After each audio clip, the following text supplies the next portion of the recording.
नमस्कार. आपण पाहताय कोकणशाही चॅनल कोकणच्या समृद्धीचं. मी चिन्मय घोगळे. कोकणशाहीच्या शाही संवाद या विशेष कार्यक्रमामध्ये आपण सर्वांचं स्वागत करतोय.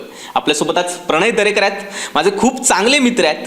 त्यांचं शिमगो गाण्यांचोनी धैकालो मालवणचो हे फेसबुक पेज आहे. यामध्ये तो हिंदी किंवा मराठी गाणी असतील त्यांचं मालवणीमध्ये ट्रान्सलेशन करतो आणि म्हणून दाखवतो सगळ्यांसाठी. संपूर्ण महाराष्ट्रात त्यासाठी तो फेमस आहे. प्रणय, तुझं शाही संवादमध्ये खूप खूप स्वागत आहे. पहिलं मला तुला विचारायचं आहे, नेमकं तुझं गाव कोणतं? मुळात मी कोकणातलाच, पण माझं गाव कोतवाल, पोलादपूर, जिल्हा रायगड. पण एवढं अस्खलित मालवणी कसं काय बोलतोस? मुळात मी 6वीत असताना पहिलं नाटक केलं वस्त्रहरण बाबूजींबरोबर, आणि आजूबाजूला सगळे मालवणी. मुंबईमध्ये नेमकं कुठे आलोस? सुरुवातीपासून मी बोरिवलीत राहायचो, आत्ता मीरा रोडमध्ये आलो. म्हणजे आजूबाजूला मालवणी लोक भरपूर असतील. भरपूर मित्र पण मालवणी, क्षेत्रातले पण सगळे बऱ्यापैकी मित्र मालवणी, त्यामुळे ती मुळात मला सगळे मालवणीच समजतात. अच्छा. डायरेक्ट मी खरं सांगू, मी ट्रेनमध्ये असताना का बसमध्ये मी डायरेक्ट मालवणी सुरुवात करतो. मराठीत बोलतच नाही जास्त. करिअरची तुझ्या नेमकी सुरुवात कधीपासून झाली? 6वीत असताना पहिलं नाटक माझं वस्त्रहरण, त्याच्यानंतर यदा कदाचित संतोष पवारचं. बरं, हे शिमगो गाण्याचं आणि धैकालो मालवणचं ह्याचं पेज जे आहे ते संपूर्ण महाराष्ट्रात फेमस आहे. त्याचा जन्म नेमका कसा झाला आणि कधी झाला? लॉकडाऊन आला आणि त्याचा जन्म झाला. आणि कलाकार माणूस हा कधी शांत बसत नाही, त्यामुळे घरात बसून करायचं काय, बाहेर पण जाऊ शकत नाही, काय नाही. आणि लॉकडाऊनच्या आधी रोज प्रयोग, रोज शो, काही नाही काही कामं स्वस्त बसत नव्हतं. काय करायचं. मग क्रांती रेडकरचं मी गाणं ऐकलं होतं, कुछ होत आहे, तिने मराठीत केलं होतं. आणि ते शब्द घेतले आणि मी ते मालवणीत मीटरमध्ये वगैरे बसून मी ते केलं. म्हटलं चल करूया असाच एक व्हिडिओ. आणि काय ठरलंच नव्हतं काय करायचं काय नाही, असाच मी पोस्ट केला. त्यात पहिल्याच व्हिडिओला एवढा प्रतिसाद आला की म्हटलं काहीतरी करूया. मग दुसरं गाणं केलं मी, बाबुल की दुआई लेके जा वगैरे, त्याला पण प्रतिसाद. मग मी एका मित्राला फोन केला की अरे काय करू, काय करायचं, करूया का, तुला अरे आवडतं लोकांना, कर ना. म्हटलं नाव काय? म्हटलं तूच ठरव, आता तू ठरवलंयस तूच ठरव ना. म्हटलं ठीक आहे. मग आता शिमगो हा कोकणात येतो आणि दहीकोले मालवणात येतात. मग दोन्ही ते पण नको नाराज, आपण इकडचे पण नको नाराज. म्हटलं शिमगो गाण्याचो आणि दहीकालो मालवणचो असं नाव ठरवलं. प्रणय आपल्या स्टुडिओमध्ये इल्लेलो असा म्हणजे एक मालवणी गाणं तर हो गया. प्रणय, तू म्हटलेलं गाणं मला काय आठवतात, तुझसे नाराज नाही जिंदगी. तर मालवणीमध्ये करून म्हणायचा, जशी माझी आणि दर्शकांची पण इच्छा, तिच्यावर म्हणून टाकायचं. अरे कधी केलं होतं ते? लॉकडाऊन पहिलं दुसरं तिसरं गाणं होतं, थांबा शब्द आठवू दे. ते नाही आलं तर दुसरं कोणतंही चालेल, पण मालवणी गाणं झालं पाहिजे. कुछ होतं एक होतं ना. चालेल. तिया जवळीलाच असा काय तर हसलास, तियाचं गो नसती सपना दाखवलंस. आता तर या मन माझा निजता जागता, काय सांगू छेड वागो कसा होता. लई मजा येईल. आवाजही तुझं खूप सुरेलाचा आणि गाणं भारी म्हटलंस काय. तर आवाज तुझं ऐकान असं वाटतं क्लास वगैरे काही केलंस काय, क्लासिकल वगैरे? काहीच नाही. मी कसो तबल्याचो पकवा ढोलकी काय नाही, सगळा गॉड गिफ्टा, देवाने दिलेली देणगी आई.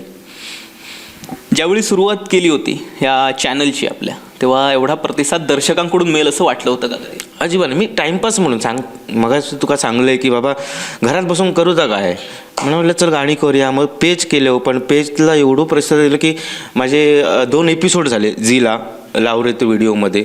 पहिल्या एपिसोडला मला तर 10 पैकी 10 गुण होते, दुसऱ्याला ते थोडं काहीतरी कमी पडलं असेल म्हणून 10 पैकी 9 होते. पण लोकांना तो आवडलो. म्हणजे हे उपक्रम केलेलो. नंतर दुबईतून मागणी येईल, दुबई जाऊचं आता, पण माझ्या बाबांमुळे माझे बाबा गेले त्यामुळे माका जाऊ नाही भेटला. पण प्रतिसाद चांगला अजून लोक विचारतात की थांबलाच किती गाणी बंद केली. बोललो माझी 2 गाणी बाकी आहेत आणि एका गाणीसाठी थांबलो आहे. तो म्हणजे एक काय सांगू तुमका, एक पर्वणी आहे त्या गाण्याची, त्यामुळे मी थांबलो आहे. पहिल्यांदाच जेव्हा दर्शकांकडून उत्स्फूर्त असा प्रतिसाद मिळाला तेव्हा कसं वाटलं होतं? प्रतिसाद म्हणजे एवढं होईल वाटलंच नव्हतं. पेपर, न्यूज, परत मुलाखती वगैरे. म्हटलं टाईमपास करूया, म्हटलं टाईमपास एवढं मोठं होईल आणि आता 98-99 गाणं झालं की 100 लगेच मी 100 गाण्यांचा शो करतोय. आणि तो शो झाला की प्रत्येक थिएटरला गावागावात किंवा मुंबईत म्हणा प्रत्येक थिएटरला मी शिमगो गाण्याचो दही कलो मानवतो या नावाने कार्यक्रम करतोय. प्रणय, तुझी आणि कोकणशाहीची मैत्री ही तर जगजाहीर आहे. अगदी कोकणशाहीच्या जन्माच्या आधीपासून तू कोकणशाहीचा मित्र आहे आणि यापुढे देखील ही मैत्री अशीच टिकून राहावं अशीच प्रार्थना आहे ईश्वराचरणी. त्यामुळे या मैत्रीवर एखादं गाणं झालंच पाहिजे. हाय ती मैत्री रे मी अनाय तोडूच आहे, तोडले तर औशीच्यान तुमची साथ नाही सोडूच आहे. हे तुमचो जीवनी माझो जीवनी तुमचो जीव असा हा पना यार. जगना मरणा सोबत रे, जेवणा खावना सोबत रे, जगना मरणा सोबत रे, जेवणा खावना सोबत रे. हाय मेल्या आयुष्यात हाय ती मैत्री रे हे मी अनाय तोडूच आहे, तोडले तर औशीच्यान तुमची साथ नाही सोडूच आहे. प्रणय, तुझा आवाज ऐकला ना की सारखं गाणं ऐकतच राहावं असं वाटतं. मला प्रश्न पडतो, असं तू सिंगिंग क्षेत्रामध्ये का नाही पुढे करिअर केलंस? माझं गाणं करिअरच नव्हतं मुळात. मी म्युझिशियन आहे. मग हळूहळू पेटी तबला म्हणजे चल. शाळेत असताना मी एकदा चान्स घेतला. शिक्षक पण अरे तू गा ना. मग म्हटलं येतच नाही कदा काय गाव. मग हळूहळू प्रॅक्टिस करत करत करत गात राहिलो. या क्षेत्रात असल्यामुळे अनेक ॲक्टर्स तुझे मित्र असतील, म्हणजे भाऊ कदम असतील, अंकुर वाडवे असतील किंवा कुशल बद्रिके असतील. त्यांच्यासोबत अनेक गमती जमती केल्या असतील, त्या आमच्याशी शेअर करा. भाऊसोबत मी पहिलं नाटक केलं यथा कदाचित भाग 2. यथा कदाचित भाग 2.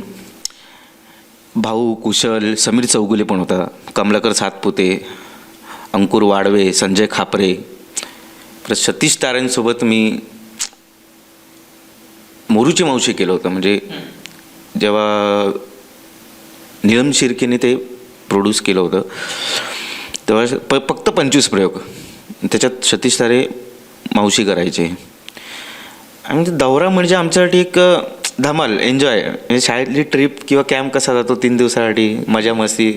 दौरा म्हणजे आणि मोठी माणसं आहेत, आत्ता मोठी आहेत, अजून मोठी व्हावत, पण मजा येते. आजही भेटतात आवर्जून. प्रभाकर मोरे वगैरे म्हणा, सगळेच बरं वाटतं, छान वाटतं की बाबा ही मोठी झालीत, होऊ दे अजून.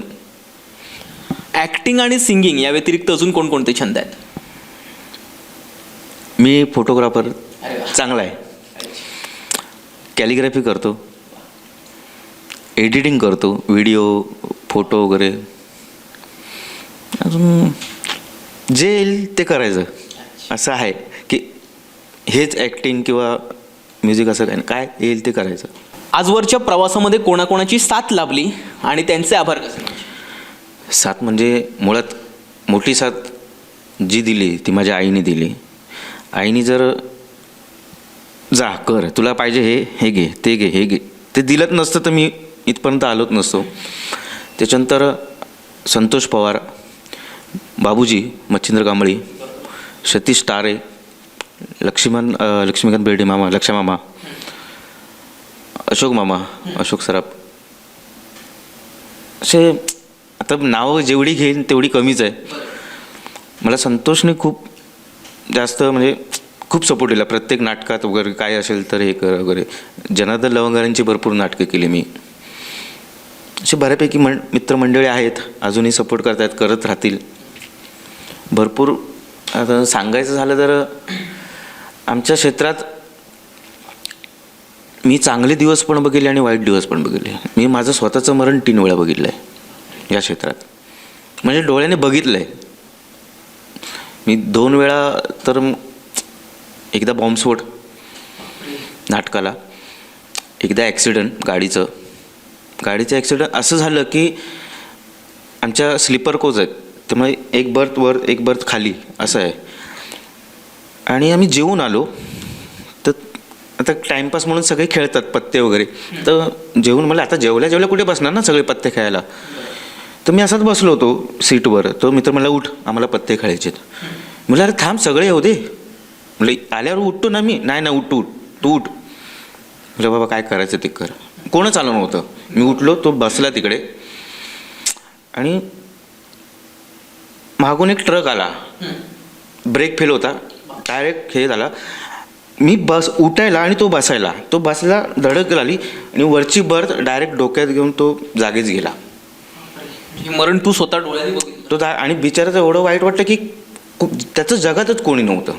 सगळं जे होतं आम्ही सगळं मित्रमंडळ वगैरे. तो एक मोठा म्हणजे मी कधीच विसरू शकत नाही. त्याच्यानंतर बॉम्ब ब्लास्ट की नाटकाला आमच्या गडकरी रंगयतमध्ये ठाण्याला 4:30चा प्रयोग 4:15ला ब्लास्ट झाला आणि मी जिथे वाजवायला बसतो ना थिएटरला, तो पॅसेजच खाली कोसळला. हे जर चालू असताना झालं असतं ना तर जवळजवळ 1000-1500 लोक नक्कीच असतील. तो एक दुसरा अनुभव. आहेत बऱ्याच गोष्टी. चांगले पण दिवस बघितले हसत खेळत आणि आहे. आपल्या कोकणामध्ये अनेक कलाकार आहेत, सिंगर आहेत, ॲक्टर आहेत, दशावतार आहेत. मुलांनी या क्षेत्राकडे करिअर म्हणून नेमकं कसं पाहावं? अरे कोकणात तर बरेच आहेत, म्हणजे कोकणातच कलाकार आहेत. करिअर म्हणून जर तुम्हाला तेच करायचं असेल तर करिअर म्हणून योग्य निवड आहे तुमची. फोकस करा, व्यवस्थित त्याच्यावर लक्ष द्या. जेवढं करता येईल, जेवढं पुढे जाता येईल तेवढं करा, आनंदाने करा. पण मग टाईमपास म्हणून करायचं असेल तर दुसऱ्याच्या पोटावर पाय देऊ नका. तुम्ही कलाकारात, तुम्हाला करायचं आहे, व्यवस्थित करा. आतापर्यंत 98 मालवणी गाणी आपली झालेली आहेत. लवकरच 2 गाणी होतील, सेंचुरी पूर्ण होईल. त्या प्रित्यर्थ एक आता मालवणी अजून एक गाणं झालं पाहिजे सरते शेवटी. मी मालवणी नाही, मी ती 2 गाणी एक ती सरप्राईज आहेत. पण मी तुम्हाला एक गवळण ऐकवतो. जे आता मी नाटक करतो ना त्या नाटकात मी ती गवळण वाजवून म्हणतो. ढोलकी पण वाजवतो, विथ गातो पण. आणि त्या नाटकाला आपल्या गाण्याला 2 वेळा वन्स मोर येतो. ते किस्सा अंगाची गोष्ट तर कॉन्ट्रॅक्ट शो होता, हाऊसफुल होता. एक प्रेक्षक आला, त्यांनी मध्ये गाणी थांबवलं आणि त्यांनी किशननं 500 रुपये काढले आणि दिले. म्हणलं दशावतार नाही ना की बाबा हा नमस्कार वगैरे ते हां गाव हे नाव हे नाही. म्हटलं थांबा जरा. नाही परत म्हटलं नाटक आहे. मग परत ते गाणं सुरू केलं. ती गवळण सगळ्यांची तोंडपाड आहे बाजाराला, ती ऐकवतो. बाजाराला विकण्या निघाली, दही दूध ताक आणि लोणी ग बाई ग.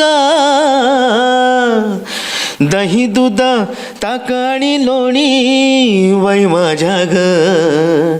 खरंच बाई माझ्या ग, दुधात नाही पाणी वै माझ्या ग. दुधात नाही पाणी. यमुनेचा तो अवघड घाट, यमुनेचा तो अवघड घाट. चढता चढता दुखतिया पाठ, चढता चढता दुखतिया पाठ. नेहमीच याची भारी कटकट, नेहमीच याची भारी कटकट. थांबू नका गवळणी ग बाई ग, थांबू नका गवळणी वै माझ्या ग. खरंच वै माझ्या ग, दुधात नाही पाणी वै माझ्या ग. दुधात नाही पाणी. प्रणय, तू गाणं म्हटलंस ना की सारखं ऐकतच राहावं असं वाटतंय आणि ही मुलाखत थांबूच नये असं वाटतंय. पण वेळेअभावी आपल्याला इथेच थांबावं लागतंय. तू तुझा बहुमूल्य वेळ आमच्यासाठी या ठिकाणी दिलास त्याबद्दल तुझे आभार मानतो. आणि आपल्या शाही संवादमध्ये इथेच सगळ्यांचा निरोप घेतो. धन्यवाद. असे नवनवीन व्हिडिओ पाहण्यासाठी कोकणशाहीचं यूट्यूब चॅनल सबस्क्राईब करा व बेल बटन प्रेस करा. तसेच फेसबुक पेज लाईक करा आणि इंस्टाग्राम पेज व ट्विटर पेजला फॉलो करायला विसरू नका.